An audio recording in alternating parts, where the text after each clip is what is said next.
Bonjour, nous avons médité dans le premier message de cette série sur ton Dieu ordonne que tu sois puissant, le texte d'Éphésiens 6.10 où il était écrit au reste, fortifiez-vous dans le Seigneur, dans le pouvoir de sa force. Fortifiez-vous. Si vous n'avez pas écouté ce message, je vous encourage à le faire. Mais aujourd'hui, nous allons méditer sur un autre passage de la Bible qui est le psaume 68, verset 28. Et nous allons parler d'être fort dans l'adversité. Oui, vous m'avez bien compris, il s'agit d'être fort même dans l'adversité. Alors découvrons ensemble ce merveilleux verset. Psaume 68, verset 28, ou dans certaines traductions, verset 29. Je lis dans la traduction second, il y est écrit « Ton Dieu ordonne que tu sois puissant ». C'est un ordre. Ton Dieu ordonne que tu sois puissant. La traduction second 21 rend ce verset ainsi « Ton Dieu ordonne que tu sois fort ».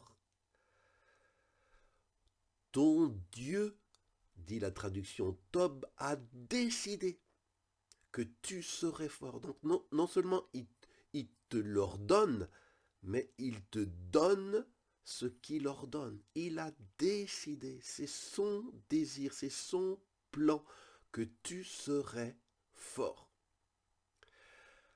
Donc ce verset nous parle d'être fort comme c'était le cas dans Éphésiens 6.10 où il était écrit « Fortifiez-vous dans le Seigneur ». Alors, une petite précision, ce verset du psaume 68, verset 28 ou 29, c'est la traduction qui suit le texte hébreu traditionnel. Et peut-être vous avez une autre traduction qui, elle, suit le texte de la Septante ou de la Syriaque. Alors, de quoi parle ce psaume 68 dans son ensemble? Eh bien, quand vous le lisez, vous verrez que ce psaume parle de triomphe dans l'adversité. Au verset 2, par exemple, il est dit que Dieu intervienne et que ses ennemis se dispersent, que ses adversaires s'enfuient devant lui. Donc il est parlé d'un combat contre des adversaires, contre des ennemis de Dieu, et que Dieu veut les combattre, mais aussi Dieu veut nous utiliser et nous rendre forts dans ce combat. Et versets 35 et 36, il est écrit « Proclamez que la force est à Dieu, que sa force à la hauteur des nuages, c'est-à-dire qu'elle dépasse tout. C'est le Dieu d'Israël qui donne à son peuple la force et le pouvoir. » Dans ce contexte d'adversité, Dieu demande à son peuple de ne pas trembler, mais de proclamer, alléluia, que la force est à Dieu, que cette force dépasse tout ce qui peut se passer sur cette terre, et que c'est le Dieu d'Israël, le Dieu de la Bible, qui donne à son peuple sa force et son pouvoir. C'est exactement la même vérité que nous avons vu méditer dans le premier message de cette série. Le psaume 68, versets 28 ou 29, parle donc du défi que Dieu nous adresse, que Dieu t'adresse par ce message, d'être fort et puissant, même dans l'adversité. Alors je sais, le rêve de chaque chrétien, ça serait de ne pas connaître l'adversité, de ne pas avoir de difficultés. Mais la vérité, c'est que ça ne sera pas le cas. Jésus a dit, on peut le lire dans Jean chapitre 16, verset 33, « Vous aurez à souffrir dans le monde. » Et l'apôtre Paul nous dit, on peut le lire dans Actes des Apôtres, chapitre 14, versets 21 et 22, « C'est à travers beaucoup de difficultés qu'il nous faut entrer dans le royaume de Dieu. » Donc, mon frère, ma sœur, Dieu nous a prévenus dans sa parole que nous aurions des épreuves même en tant que chrétiens. Mais Dieu ordonne que tu sois puissant dans l'adversité. Voici une vérité qui est important de comprendre. On peut être soit vaincu par l'adversité, soit être vainqueur dans l'adversité. Et la volonté de Dieu, ce que Dieu ordonne, c'est qu'on ne soit pas vaincu, mais vainqueur. Et il a pourvu pour qu'il puisse en être ainsi. Il a décidé que son peuple, qui lui fait confiance, serait fort. Et vous savez, si Jésus a dit « Vous aurez à souffrir dans le monde », vous savez la suite de ce verset. Il a ajouté « Mais prenez courage, moi j'ai vaincu le monde ». Il n'a pas dit « Vous aurez à souffrir dans le monde, cachez-vous, tremblez, pleurez ». Il a dit « Prenez courage ». Pourquoi? Parce que le monde n'inquiète pas Jésus. Jésus a vaincu le monde et nous sommes unis à Jésus le vainqueur. Nous sommes assis avec lui dans les lieux célestes, nous dit la parole de Dieu. Dieu nous appelle donc à être forts et courageux dans l'épreuve, dans tout ce que le monde peut nous faire subir. Et juste avant ce verset de l'évangile de Jean, Jésus a dit « Je vous ai dit cela afin que vous ayez la paix en moi. » Jésus dit « Je vous ai dit cela, que vous auriez à souffrir dans le monde, non pas pour que vous paniquiez, non pas pour que vous trembliez, mais pour que vous ayez la paix en moi. » Jésus, tu nous annonces que ça va être difficile et tu nous dis « Je vous l'ai dit pour que vous ayez la paix. » Oui, c'est comme si Jésus disait « Je vous ai prévenu. Alors, quand ça arrive, ne vous affolez pas. Je veux que vous gardiez la paix. Et c'est possible en restant unis à moi. » Alléluia. Merci Seigneur. Rappelez-vous ce que nous avons vu dans le premier message de cette série. Il y était écrit dans Éphésiens 6,10 « Puisez votre force dans l'union avec le Seigneur. » Oui, Dieu nous appelle à puiser notre force dans l'union avec le Seigneur. Et c'est quand nous puisons notre force dans le Seigneur que nous pourrons garder la paix, que nous pourrons nous élever au-dessus de nos ennemis et demeurer en paix. C'est possible, mon frère, ma sœur, de rester fort dans l'épreuve. Pourquoi? Comment?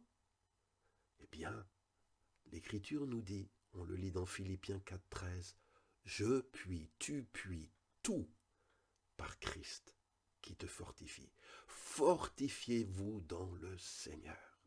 En n'importe quelle saison de ta vie, en n'importe quel moment de ta vie, quelle que soit la tempête qui fait rage, la Bible déclare, et Dieu n'est pas un homme pour mentir, que tu peux tout par Christ qui te fortifie. C'est donc possible de rester dans la paix, dans la joie, même au milieu de l'adversité. C'est possible si tu es uni au Christ qui te fortifie. Vous savez, Paul et Silas, il est écrit qu'ils chantaient les louanges du Seigneur, alors qu'ils venaient d'être fouettés et mis au cachot avec les fers aux pieds. Nous, on serait peut-être en train d'envoyer sur WhatsApp ou des SMS partout pour dire « Bon, regardez tout ce qu'ils m'ont fait, ils sont pas gentils, on pleure, ayez pitié de nous, plaignez-nous. » C'est pas ce que Paul et Silas faisaient, ils chantaient les louanges du Seigneur au plein milieu de l'adversité. Ils étaient forts et ton Dieu est le même Dieu que Paul et Silas et il t'ordonne d'être puissant, même dans l'adversité. Car il écrit dans 1 Jean 5,4 que tout ce qui est né de Dieu triomphe du monde. Si tu es né de Dieu, né de nouveau, Tout ce qui est né de Dieu, dit la parole, triomphe du monde, et la victoire qui triomphe du monde, c'est notre foi. Ton Dieu ordonne que tu sois puissant. Comment? Par ta foi. Oui, la victoire qui triomphe du monde, de l'adversité, c'est ta foi, c'est ta confiance en Dieu, en sa parole, en la victoire de Golgotha, dans la puissance et l'onction du Saint-Esprit. Rappelez-vous, notre foi nous unit au Kurios, c'est-à-dire à celui qui est au-dessus de toutes choses, le Seigneur des Seigneurs. Alors, unis à lui par la foi, nous devons triompher. Dieu nous l'ordonne en toutes circonstances. Dans Romains chapitre 8, versets 36 et 37, il y est écrit « C'est à cause de toi qu'on nous met à mort tout le jour, qu'on nous regarde comme des brebis destinées à la boucherie. » C'est à cause de toi, Jésus. Quand tu as choisi Jésus, eh bien tu as choisi aussi d'avoir des souffrances que ceux qui n'ont pas choisi Jésus ne connaissent pas. C'est à cause de toi qu'on nous met à mort tout le jour et qu'on nous regarde comme des brebis destinées à la boucherie. Mais, écoute bien, dans toutes ces choses, déclare Paul, nous sommes plus que vainqueurs par celui qui nous a aimés. Le monde peut nous prendre notre vie, mais il ne peut pas nous prendre notre vie éternelle. Le monde peut nous haïr, mais il ne peut pas nous séparer de l'amour de Dieu manifesté en Jésus-Christ, notre Seigneur. Est-ce que tu peux dire Alléluia avec moi? Dans l'adversité, c'est le message que Dieu m'a mis au cœur de vous dire aujourd'hui. Ton Dieu ordonne que tu sois puissant. Cela paraît inhumain, je sais, mais c'est divin. Paul allait même jusqu'à déclarer « Nous sommes fiers même de nos détresses ». Paul n'était pas un être vaincu. Nous sommes fiers même de nos détresses, sachant que la détresse, dit Paul, produit la persévérance. Et la persévérance, la victoire dans l'épreuve. Et la victoire dans l'épreuve, l'espérance. Oui, mon frère, ma sœur. Toutes choses, y compris l'adversité, concourent au bien de ceux qui aiment Dieu. On purifie l'or en la passant au feu. On fortifie notre foi en la passant dans le feu de l'épreuve. L'apôtre Paul n'était pas abattu par ses détresses. Il était fier au contraire de ses détresses parce qu'il savait qu'elle contribuerait à fortifier sa foi, que sa foi deviendrait comme du fer forgé qui a été passé au feu et qui est encore plus solide. Bien-aimés, arrêtons de pleurnicher. Si tu es chrétien, arrête de pleurnicher, sois fort. Ton identité n'est pas une identité de vaincu, mais de vainqueur. Seigneur, merci de nous avoir parlé aujourd'hui par cette parole.